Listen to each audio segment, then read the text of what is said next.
কাজল পড়তে আমার ভালো লাগে কিন্তু আমি কাজল চোখের মেয়ে কিনা জানি না, বাট এই গল্পের জন্য অবশ্যই আমিই কাজল চোখের মেয়ে। গল্পের নাম হচ্ছে কাজল চোখের মেয়ে। তো সুন্দর একটা চোখ দরকার ছিল। তটিনীর চোখ দুটো সুন্দর, দেখতে ভালো। কাজল দিয়ে আরও বেশি ভালো লাগে, মায়া জাগে। আর একটা কাজল চোখের মেয়ের প্রেমে পড়ার জন্য একটা সুইট ছেলে দরকার, সেটার জন্য জোহান। এটা শৌখিন ভাইয়া তো আসলে রোমান্টিক গল্পের জন্য অনেক ফেমাস। তো রোমান্টিক ঘরানারই গল্প, but at the same time আসলে পারিবারিক একটা ইনভলভমেন্টও আছে।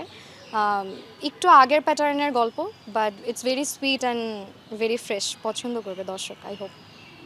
কাহিনীটা আসলে বিস্তারিত না বলাটা বেটার, কারণ বিস্তারিত বলে ফেলে তো দর্শক আসলে আগে থেকেই এটা আসবে যাবে। দর্শকরা আমরা চমকে দিতে চাই সব সময়।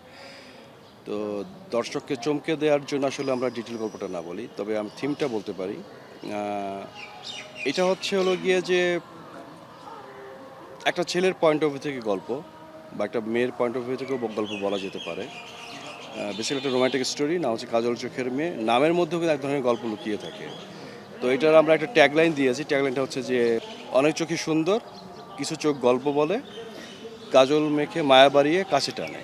এটা হচ্ছে আমাদের থিম। তো আমরা এই থিমের উপরেই থাকি, এবং এইটার ভিতরে আসলে একটা মেসেজ বা গল্প কিছু লুকিয়ে থাকে।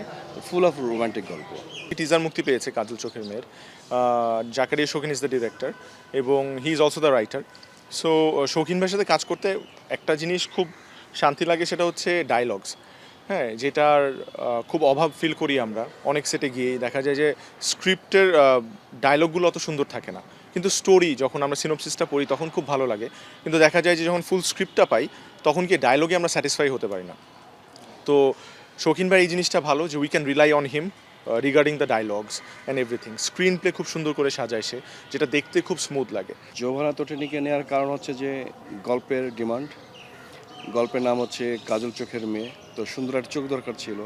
তটিনীর চোখ দুটো সুন্দর, দেখতে ভালো। কাজল দিয়ে আরও বেশি ভালো লাগে, মায়া জাগে। আর তটিনীর মধ্যে ওই সারল্যতা, এক ধরনের সরলতা আছে এবং সুইটনেস আছে, যেটা হচ্ছে আমার গল্পের জন্য খুব বেশি দরকার। আর একটা কাজল চোখের মেয়ের প্রেমে পড়ার জন্য একটা সুইট ছেলে দরকার, সেটার জন্য জোহান। এটাই কাস্টিং। একটা ফ্যামিলি বেসড ড্রামা। এখানে ফ্যামিলির অনেক মানুষজন আছে এবং এক একটা মানুষের এক একটা চরিত্র এবং এক একটা ক্যারেক্টারাইজেশন আছে। যেমন আনন্দ খালেদ আছে, ওনার ক্যারেক্টার হচ্ছে হিমু ক্যারেক্টার। সো এরকম আর কি, সো হিমুকে খুব ফলো করে। সো আমার ক্যারেক্টারটা হচ্ছে আমি ঢাকা ইউনিভার্সিটি থেকে পড়াশোনা করছি এবং পাশাপাশি দেখা যায় আমি হলে থাকি। সপ্তাহে 2 দিন আমি ছুটি পাই, তখন আমি দেখা যায় যে আমি ওই সপ্তাহে 2 দিন আমি গিয়ে আবার বাসায় থাকি। ওই টাইমে আবার ফ্যামিলির সাথে আমার একটা ইন্টারাকশন হয়। সো এখানে আমার সাথে তটিনী আছে। ও হচ্ছে আমার কাজিন এবং ও হচ্ছে ছোটোবেলা থেকে আমাকে পছন্দ করে এবং হচ্ছে আমি যে কবিতার বই পড়ি সেগুলো ও পড়তে পছন্দ করে। তারপরে আমি যেমন কাজল চোখের মেয়ে, একটা মেয়ে কাজল দেবে, এটা আসলে খুব পছন্দ আমার। ও এটা আবার ফলো করে। সো এরকম ছোট ছোট জিনিস ও খুব পছন্দ, ও আমাকে পছন্দ করে এই কারণে আসলে ছোট ছোট জিনিসগুলো খুব মেনটেন করার চেষ্টা করে। কিন্তু আসলে ওকে আমি দেখা যায় যে ওকে পছন্দ না করে দেখা যায় যে আরেকটা মেয়ের প্রতি আমি আসলে ফল করি। সো এইটা নিয়ে আসলে গল্পটা, কিন্তু গল্পটা খুব সুন্দর, ফ্যামিলি ওরিয়েন্টেড। এটা একটা পার্ট বললাম, একটা গল্পের একটা পার্ট।